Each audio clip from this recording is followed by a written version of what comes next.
মধ্যে দেখা গেল গতকালে এসএসকেএম হাসপাতালে ফের ডাক্তারদের ওপর হামলা হলো। নিরাপত্তা কোথায়? ডাক্তারদের নিরাপত্তা নিয়ে যে 17 দফা যে ইয়েটা, ডাক্তারদের তো নিশ্চিতভাবে, তার আগে মহিলাদের কথা বলুন।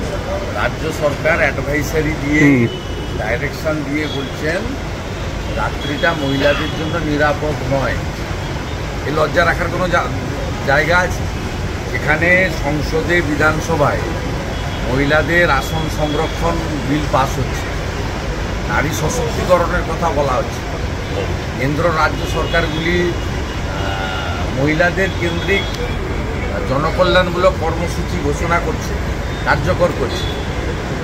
প্রধানমন্ত্রী আবাস যোজনার বাড়ি মহিলাদের নামে এগ্রিমেন্ট হচ্ছে, সেইখানে এই রাজ্য সরকার আলাপন বন্দ্যোপাধ্যায় একটা চাটুকার, তাকে দিয়ে বলছে যে রাত্রিবেলা মহিলাদের ডিউটি করার দরকার নেই। একদম সবচেয়ে বড় তো এইটা বিপন্ন পশ্চিমবঙ্গে, মহিলাদের যে রাত্রিবেলা নিরাপত্তা নেই, এটা সরকার বলছে।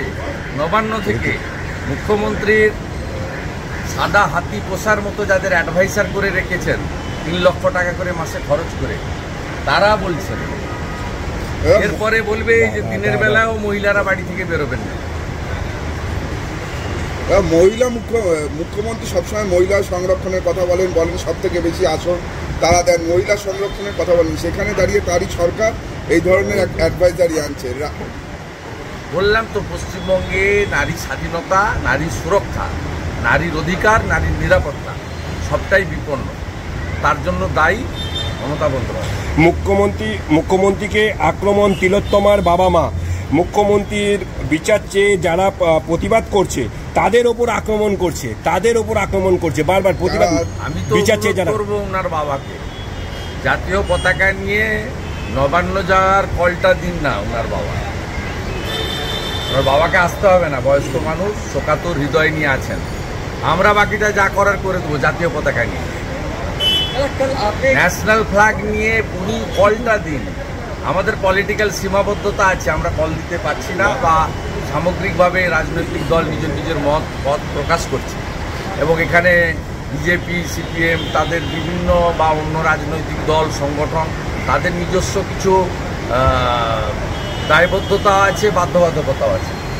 ওনার বাবা একটা কল দিক যে মুখ্যমন্ত্রী যদি 25 তারিখের মধ্যে বা 24 তারিখের মধ্যে পদত্যাগ না করেন, তাহলে আপনারা নবান্ন চলুন জাতীয় পতাকা হাতে, বাকিটা আমরা করে দেবো। আর তিন প্রধান কালকে পথে নামলো জাস্টিসের দাবিতে, সেখানে পুলিশ তাদের আটক করছে। খেলা করার নয়, সাধারণ মানুষ বলছে যারা পর্যাপ্ত পুলিশ না থাকায় খেলা হতে পারলো না। প্রমাণিত মমতা ব্যানার্জি পুলিশ মন্ত্রী হিসেবে ব্যর্থ। প্রথমত খেলা পরিচালনা করতে পারেন না, দ্বিতীয়ত এটা রাজ্যের লজ্জা, এই রাজ্যের খেলাটা চলে গেল ঝাড়খণ্ডে। আর তৃতীয়ত যদি না পারবেন, অমিত শাহজিকে চিঠি লিখতে পারতেন যে কেন্দ্রীয় প্যারামিলিটারি ফোর্স দিয়ে আপনি করুন। এই রাজ্যে পঞ্চায়েত ভোটার প্যারামিলিটারি দিয়ে, এখনও পশ্চিমবঙ্গে কয়েকশো কোম্পানি প্যারামিলিটারি আছে পোস্ট পোল ভায়োলেন্সকে রোখার জন্য। ঠিক আছে আমার